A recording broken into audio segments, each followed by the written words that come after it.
I am your friend, Dr. Charles Apoki. There is no perfect family. There is no family without challenges. There is no husband and wife that do not have disagreements. Forget all these delusional pictures that we are painting.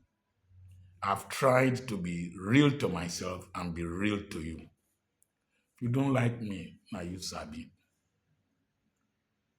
When you see honey in a bottle in a supermarket, it's so clear, so sweet, but you will not know what efforts went into it. If it is in an African honey shop, we have the brownish one because we use smoke to collect the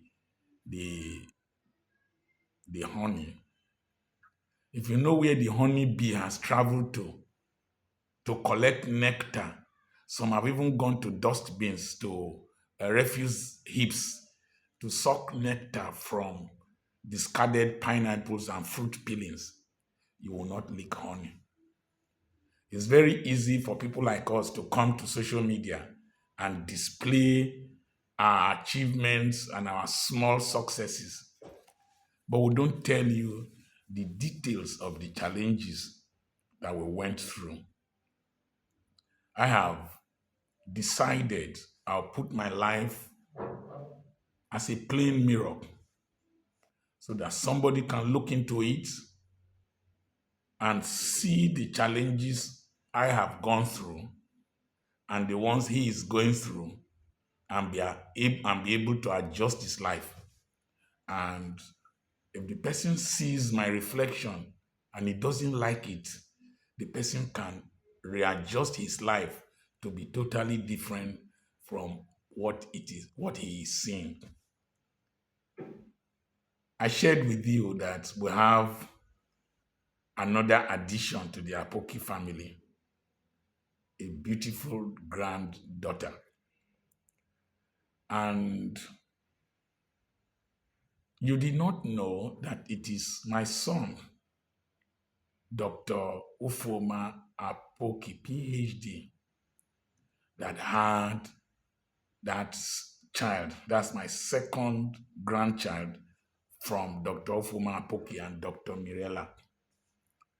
Ufoma was born in November at Aba in my hospital. I took the delivery,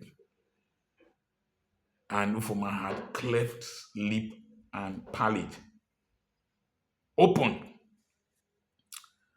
It was a very traumatic experience. I've shared that video before. You can go look for it. And I shared it online with Nedu and the Honest Bunch. Church people abandoned me. A lot of them saw it as an opportunity to make mockery. And I quoted a woman, Mrs. Teresa Uzochikwa, the mother of Pastor Uzochikwa, the husband of Mercy Chinwo. It was the mother of Mercy Chinwo's husband that came and prophesied on my son and said that this boy will be a genius, will be exceptional, and this and that. And everything she said came to pass. And my father in the Lord, Reverend John Okposio Marshall, came and said we should prophesy upon the child what we wanted. And we prophesied upon the child. But it was very traumatic when we were hiding the child. People will want to see when we want to carry the child to hospital. Onabia, Onabia, Onabia, come. It's coming out. Come and look quick before they disappear. It was painful. I remember when we went to Enugu, my wife would sleep outside in the National Orthopedic Hospital because mothers were not allowed to sleep in that ward, and slept outside. The boy had 2 surgeries. by Dr. I can't remember his name, but his name is in my mouth. He later went to Saudi Arabia. Dr. Irigbu. So the mouth was, and we were so scared whether he would not speak well. And God helped us. He spoke well. And he speaks well. He has had 7 surgeries around here. The sinuses, the septum of the nose. At one time when he eats, food will pass through to his nostril. He's always having catarrh, always having headache. They removed sinus, opened the sinuses. There was a polyp they removed, reconstructed, dental surgery at one time, stretching the mouth, this place tore. And he was battling with a master's degree, battling with a PhD. At one time, I didn't know what he did.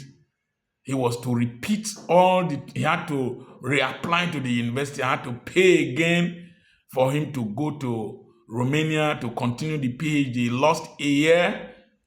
Finally, he graduated. He married a medical doctor because I suspect of his health challenge. And thank God for Dr. Mirella. She was always by him. And because she was a doctor, any hospital they went to, and she was a citizen, he got preferential treatment. And Mirella got pregnant for Luca. And we prayed that calamity shall not befall us twice. Luca was delivered. The first thing I know he did was to look at his face. Calamity did not befall us twice. I bear the mark of Christ. Let no man trouble me, he must have said. And Luca, handsome boy, was born. Ofoma became an author in my house. Started typesetting my books at 13. He has written so many books that sell, that we still sell till today. Had his own company before he left the University of Benin.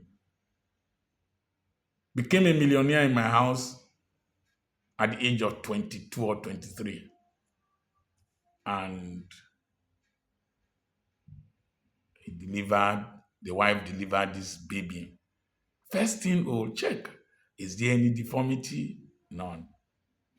And the video he sent, I have watched it up to 20 to 30 times.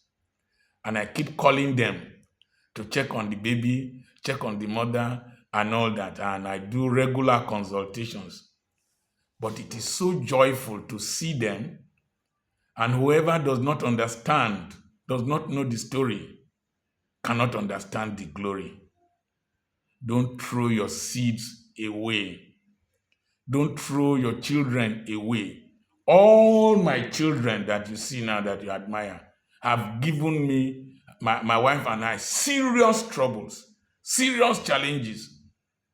That they are pastors' children does not make them immune from challenges. Sometimes they are the ones that the devil targets most.